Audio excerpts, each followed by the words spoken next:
അപ്പോൾ നിങ്ങൾ ഇന്ത്യയിൽ നിന്ന് യു കെയിൽ വന്ന് 2 വർഷം വിസയിൽ വർക്ക് ചെയ്യാൻ ആഗ്രഹിക്കുന്നവരാണെന്നുണ്ടെങ്കിൽ നിങ്ങൾക്കുള്ള ഗോൾഡൻ ഓപ്പർച്യൂണിറ്റി ലോട്ടറി വിസയാണ് ഇപ്പോൾ ഓപ്പൺ ആയിരിക്കുന്നത്. India young professional scheme visa.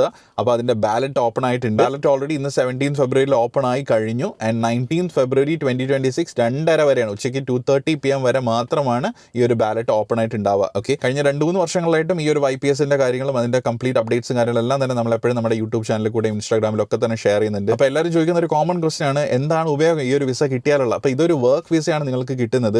ഈ ഒരു വർക്ക് വിസയിൽ നിങ്ങളിവിടെ യു കെയിൽ വന്നു കഴിഞ്ഞാൽ നിങ്ങൾക്ക് 2 വർഷം യു കെയിൽ നിങ്ങൾക്ക് സ്റ്റേ ബാക്ക് കിട്ടുകയാണ് എന്തായാലും. അപ്പോൾ ആ ഒരു 2 ഇയേഴ്സ് നിങ്ങൾക്ക് ഈസി ആയിട്ട് ഒരു ജോബ് ഫൈൻഡ് ഔട്ട് ചെയ്യാം, നിങ്ങൾക്ക് ഇവിടെ വർക്ക് ചെയ്യാം. നിങ്ങൾക്ക് വർക്ക് ചെയ്യുന്നതിന് സെപ്പറേറ്റ് ഇനി സ്പോൺസർഷിപ്പോ കാര്യങ്ങളൊന്നും കണ്ടുപിടിക്കേണ്ട ആവശ്യമില്ല. ഓൾറെഡി നിങ്ങൾക്ക് 2 ഇയേഴ്സിൻ്റെ വിസ നിങ്ങൾക്ക് യു കെ ഗവൺമെൻറ് ഗ്രാൻഡ് ചെയ്യും. സോ അതുകൊണ്ടാണ് ഇതിനെ ലോട്ടറി വിസ എന്ന് തന്നെ പറയുന്നത്. കാര്യം ഒരുപാട് ആപ്ലിക്കേഷൻസ് പോകുന്നതിൽ ലോട്ടറി പോലെ സെലക്ട് ചെയ്യുന്ന ആൾക്കാർക്ക് മാത്രമായിരിക്കും കിട്ടുക. ഓൾവേസ് ഒരു 3000 പ്ലേസസ് ആണ് എപ്പോഴും അവൈലബിൾ ആയിട്ട് വരിക. ഇതിന്റെ മോസ്റ്റ് ഓഫ് ദ പ്ലേസസും ഈ ഒരു ഫസ്റ്റ് ബാലറ്റ് ഫെബ്രുവരിയിൽ തന്നെ അവർ കംപ്ലീറ്റ് ആക്കുകയും ചെയ്യും. ആൻഡ് റിമൈനിങ് ആയിട്ടുള്ള പ്ലേസസ് എല്ലാം തന്നെ ഈ വർഷം അവസാനമുള്ള സെക്കൻഡ് ബാലറ്റിൽ അവർ കംപ്ലീറ്റ് ആക്കുകയും ചെയ്യും കേട്ടോ. അപ്പോൾ അതിന്റെ ഡേറ്റും കാര്യങ്ങളെല്ലാം വരുന്ന സമയത്ത് ഉറപ്പായിട്ട് നമ്മുടെ ചാനലിൽ കൂടെയും ഇൻസ്റ്റാഗ്രാം പേജിലൊക്കെ തന്നെ അപ്ഡേറ്റ് ചെയ്യുന്നുണ്ടായിരിക്കും എന്തായാലും. അപ്പോൾ കൂടുതൽ നീട്ടുന്നില്ല, ഇതിന്റെ എലിജിബിലിറ്റി എന്താണെന്ന് നമുക്ക് ഓരോന്നായിട്ട് നോക്കാം. അപ്പോൾ ഈ ഒരു വിസയ്ക്ക് നിങ്ങൾ ആപ്ലിക്കേഷൻ കൊടുക്കാൻ എലിജിബിൾ ആവണമെന്നുണ്ടെങ്കിൽ നിങ്ങൾ ഉറപ്പായിട്ട് ഒരു ഇന്ത്യൻ സിറ്റിസൺ ആയിരിക്കും. നിങ്ങളുടെ ഏജ് എന്ന് പറയുന്നത് ബിറ്റ്വീൻ 18 and 30 ആയിരിക്കും. അതുപോലെ ഏറ്റവും ഇമ്പോർട്ടൻ്റ് ആയിട്ടുള്ള കാര്യം, നിങ്ങളുടെ ക്വാളിഫിക്കേഷൻ ഒരു ബാച്ചിലേഴ്സ് ഡിഗ്രിയോ അല്ലെങ്കിൽ എബോ ആയിട്ടുള്ള ഒരു ക്വാളിഫിക്കേഷൻ ആയിരിക്കണം നിങ്ങൾക്ക് വേണ്ടത്.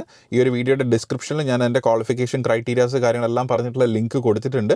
നിങ്ങൾക്ക് അത് ചെക്ക് ചെയ്ത് നോക്കാം, നിങ്ങൾ റെലവൻറ്റ് എലിജിബിലിറ്റി ക്രൈറ്റീരിയ മീറ്റ് ചെയ്യുന്നുണ്ടോ എന്നുള്ള കാര്യം. അതുപോലെ ഇവിടെ വന്നു കഴിഞ്ഞാൽ നിങ്ങളെ തന്നെ നിങ്ങൾക്ക് സപ്പോർട്ട് ചെയ്യാൻ വേണ്ടിയിട്ടുള്ള ഒരു ഫണ്ട് ഓഫ് £2,530, അതായത് ഇന്ത്യൻ റുപ്പീസ് പറയുകയാണെങ്കിൽ ഏകദേശം ഒരു 2,70,000 അല്ലെങ്കിൽ 3,00,000-നകത്തെങ്കിലും നിങ്ങളുടെ അക്കൗണ്ടിൽ ഉണ്ടായിരിക്കണം. അത് നിങ്ങളുടെ ചെലവുകൾ മീറ്റ് ചെയ്യാൻ വേണ്ടിയിട്ടാണ്. ഏറ്റവും ഇമ്പോർട്ടൻ്റ് ആയിട്ടുള്ള വേറൊരു ക്രൈറ്റീരിയ, നിങ്ങൾക്ക് 18 വയസ്സിൽ താഴെയുള്ള കുട്ടികൾ ഉണ്ടാകാൻ പാടില്ല. അതായത് നിങ്ങളെ ഡിപ്പെൻഡ് ചെയ്തിട്ടുള്ള കുട്ടികൾ നിങ്ങൾക്ക് ഉണ്ടാകാൻ പാടില്ല. എല്ലാവരും കയറി പെട്ടെന്ന് ചെയ്യുന്ന ഒരു അബദ്ധം, ആദ്യമേ കയറി വിസയ്ക്ക് ആപ്ലിക്കേഷൻ കൊടുക്കും. നിങ്ങൾക്ക് ആദ്യമേ കയറി ഇമ്മീഡിയറ്റ്ലി വിസയ്ക്ക് ആപ്ലിക്കേഷൻ കൊടുക്കാൻ പറ്റില്ല.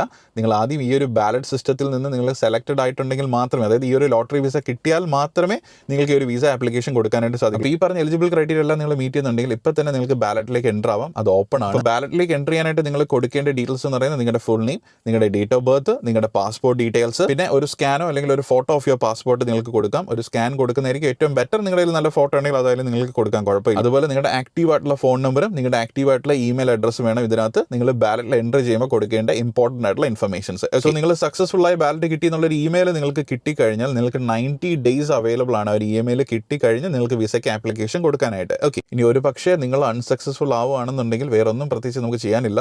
ബിക്കോസ് ഈ ഒരു ബാലറ്റിന്റെ റിസൾട്ട്സ് എന്ന് പറയുന്നത് ഫൈനലാണ്. ഇവിടെ നമുക്ക് അപ്പീലോ കാര്യങ്ങളൊന്നും ചെയ്യാനായിട്ട് സാധിക്കില്ല. അതല്ലെങ്കിൽ ഇനി വരും വർഷങ്ങളിൽ വരുന്ന ബാലറ്റിലേക്ക് നിങ്ങൾക്ക് എൻ്റർ ചെയ്യാനായിട്ട് സാധിക്കും. അതിനും യാതൊരു പ്രോബ്ലം ഇല്ല. ഓക്കെ.